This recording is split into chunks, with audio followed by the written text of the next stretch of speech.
आपसे जानना चाहते हैं कि नेटसप बार बार हमारे डायरेक्ट सेलर्स को जीएसटी लेने के लिए क्यों बोल रहे थे, क्यों आपको जीएसटी धारक बनने के लिए आप बोल रहे थे?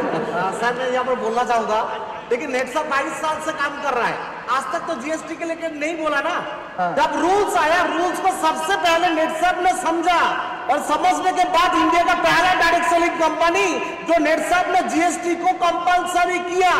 अभी बहुत लोग बोला तो क्यों किया, क्योंकि नेटसप सबसे ज्यादा किसी को प्यार करता है तो वो डायरेक्ट सेलर को प्यार करता है, और डायरेक्ट सेलर को नेटसप बुलेट जैकेट बना दिया है और जैकेट पहन दिया है। और जो बाहर का बाकी कंपनी बोलता था ना, तो मजाक कर रहा है, मजाक कर रहा है, तो मजाक कर रहा है बोल रहा था, आज गवर्नमेंट उसके साथ मजाक मजाक किया।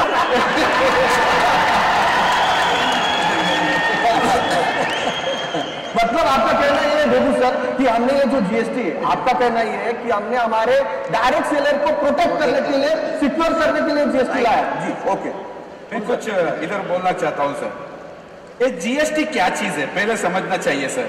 Goods and service tax registration है यहाँ पे। मुझको लगता है आप कुछ बैंक में पैसे भरने के लिए जाओगे, इतना लाख रुपए आप लेके जाओ, आपका वहां पे अकाउंट नंबर नहीं हो रहा तो आपको वहां पैसा नहीं भर सकते। आपको ये एक रजिस्ट्रेशन है। हम जो भारत देश में है, यहाँ पे हम जो बिजनेस कर रहे हैं उसको टैक्स भरने के लिए एक सिंपल अकाउंट नंबर था जीएसटी, उसके अलावा कुछ नहीं था। हम कुछ हॉस्पिटल में जाते हैं, वहां पे हमारा कुछ केस नंबर रजिस्ट्रेशन होता है। हम व्हीकल लेते हैं, उसके लिए एक नंबर होते हैं। हम कुछ पुलिस स्टेशन जाते हैं, वहां पे एक केस नंबर होते हैं। ऐसे ही एक हम इंडिया में बिजनेस करके उसका टैक्स भरने के लिए एक अकाउंट नंबर था जीएसटी। जीएसटी से फायदा क्या होता है, मैं कुछ यहाँ पे बोलना चाहता हूँ सर। तो जो अभी तक हम लोग काम कर रहे हैं ना, वो काम अभी तक फैल ही नहीं हो पा रहा है, किसी को नहीं पता चल रहा है। हम गली में कितना भी क्रिकेट खेले, कितना भी सेंचुरीज मारे, कितना भी सिक्स मारे, वो नहीं रहता है। एक मैच स्टेडियम में खेला ना, वहां पे कितना रन मारते हो वो रिकॉर्ड होता है। ऐसे ही एक जीएसटी से हम काम करने से क्या होता है, हमारा फाइल बढ़ता है। हमारा फाइल बढ़ने से हमारा इज्जत बढ़ती है, हमारा रिस्पेक्ट बढ़ती है। नेटसर्फ यही चाहता है, इसीलिए नेटसर्फ बार बार जीएसटी कराओ, जीएसटी कराओ, जीएसटी कराओ बोल रहा है। इसमें मैं कुछ कहना चाहूंगा। मुझे क्या लगता है सर कि हमारी गवर्नमेंट बहुत होशियार है। मुझे बात बता कि डायरेक्ट सेलिंग लॉ को कंज्यूमर प्रोटेक्शन एक्ट में क्यों लाया? देखो सर कि कंज्यूमर प्रोटेक्शन एक्ट में इतनी चीजें दी है कि ये चाहिए, वो चाहिए, वो चाहिए। मैं बोलना चाहता हूं कि डायरेक्ट सेलिंग के लिए कंज्यूमर प्रोटेक्शन एक्ट में अराउंड 10-15 लॉ और है। और ये मतलब गवर्नमेंट ये चाहती है कि अभी डायरेक्ट सेलिंग में ऐसी कंपनी चाहिए ना कि जो होशियार हो, जो सीरियस हो, जो आगे कुछ करना चाहती हो, कि जिनको हमें डेवलप करना है। नेटसप एक होशियार कंपनी है। हेलो, नेटसप एक होशियार कंपनी। और नेटसप ने जैसे ये लॉ आया, जैसे इन्हें किरण ने भी कहा कि 90% हमने तो किया ही था, तो नेटसप ने ये लॉ को डिकोड किया, ये लॉ को समझा, और इसमें नेटसप बिजनेस कर रही है, तो ये बिजनेस क्या है उनको मालूम है। अभी देखो कि जीएसटी आया, जीएसटी एक लॉ है ना, इसमें अंदर का लॉ। अभी जीएसटी का 24 सेक्शन क्या कहता है कि जो ये बिजनेस करता है, अगर उसका इंटरस्टेट बिजनेस है तो जीएसटी कंपलसरी है। देखो बहुत सारे जीएसटी ऑफिसर भी क्या बोलते हैं, 20 लाख की इनकम के बाद 20 लाख नहीं। तो ये कहता है 24 सेक्शन ये कहता है कि पहली चीज, अगर आप इंटरस्टेट बिजनेस कर रहे हो तो आपको जीएसटी कंपलसरी है। जीरो इनकम है तो भी भाई नेटसप तो इंटरस्टेट बिजनेस हम लोग कर ही रहे हैं। दूसरी बात यहाँ पे ये है कि ई कॉमर्स है तो भी आपको जीएसटी कंपलसरी है। तीसरी बात है कि आप सर्विस प्रोवाइड का बिजनेस कर रहे हो तो भी जीएसटी कंपलसरी है। और चौथी बात यह है कि हमारा जो डायरेक्ट सेलर है या फिर B2B बिजनेस करता है तो भी जीएसटी कंपलसरी है। मतलब नेटसप ने यह जीएसटी कंपलसरी क्यों किया? किसके संरक्षण के लिए? हमारे राजा जी के संरक्षण के लिए। बराबर क्या है? इसलिए ये चीज इंपॉर्टेंट है मुझे लगता है। थोड़ा सा सर, नेटसप ने जीएसटी कंपलसरी इसलिए किया, नेटसप भारत की कंपनी है, भारत को प्रेजेंट करती है, रिप्रेजेंट करती है। नेटसप भारत के संविधान को मानती है और रिस्पेक्ट भी करती है। और नेटसप जो है भारत के संविधान का अपमान नहीं करना चाहती है। और नेटसप देश के पुनर्निर्माण में पार्टनर बनना चाहती है। और नेटसप जो है देश का जीडीपी बढ़ाने में एक अपना कंट्रीब्यूशन देना चाहती है।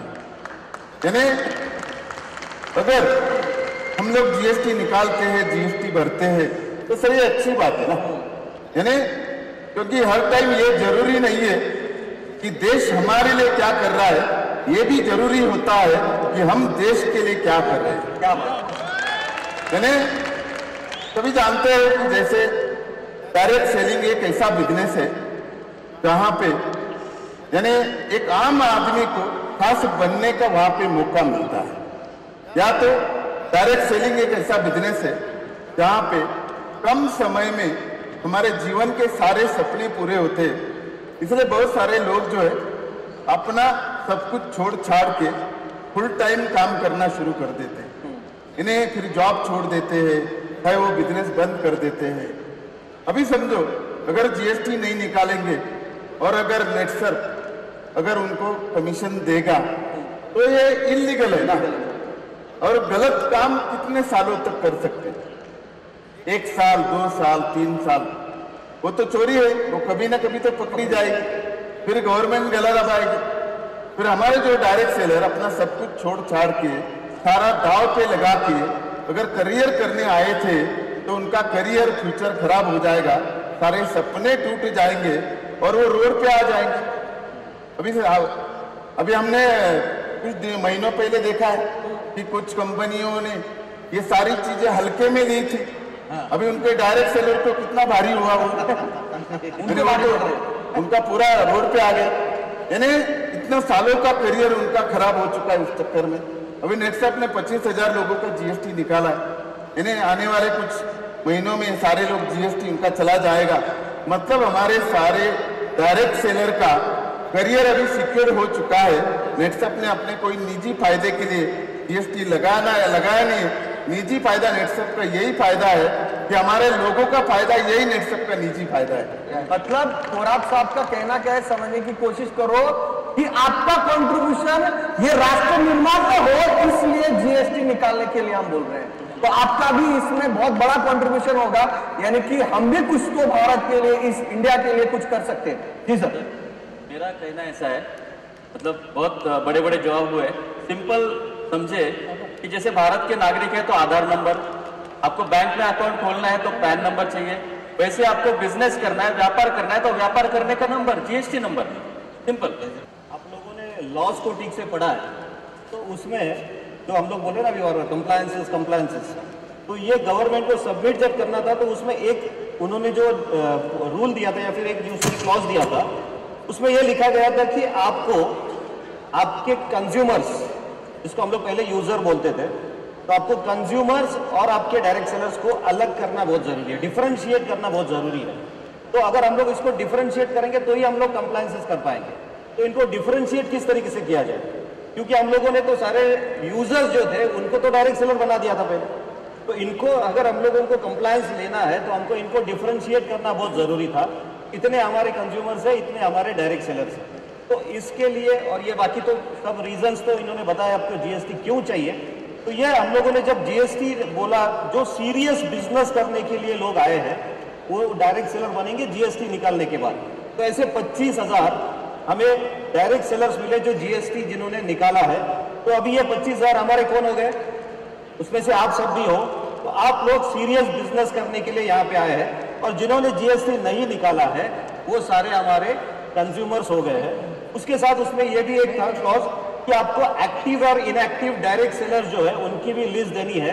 तो आप जब अपने वेबसाइट पे जाएंगे नेटसर्फ के, तो आपको उसमें इनएक्टिव डायरेक्ट सेलर्स के भी नाम मिल जाएंगे। तो ये पूरा का पूरा हम लोगों ने जो किया है, इसलिए हम लोग बोलते हैं कि हम भारत की पहली कंपनी है जिन्होंने जो टाइम हमें गवर्नमेंट ने दिया था वो टाइम में हमने हमारे डॉक्यूमेंट्स गवर्नमेंट को दिए हैं, और ये एकमात्र कंपनी है जो कंप्लायंस लेके आज मार्केट में काम कर रही है, हमारी कंपनी। Yes, clear. मतलब आज के बाद हम जीएसटी का ये जो सवाल हमारे मन में आता था ये अभी नहीं आएगा, ऐसा आपके बहुत सारे जवाबों से यहाँ पर क्लियर हो रहा है। तो मेरा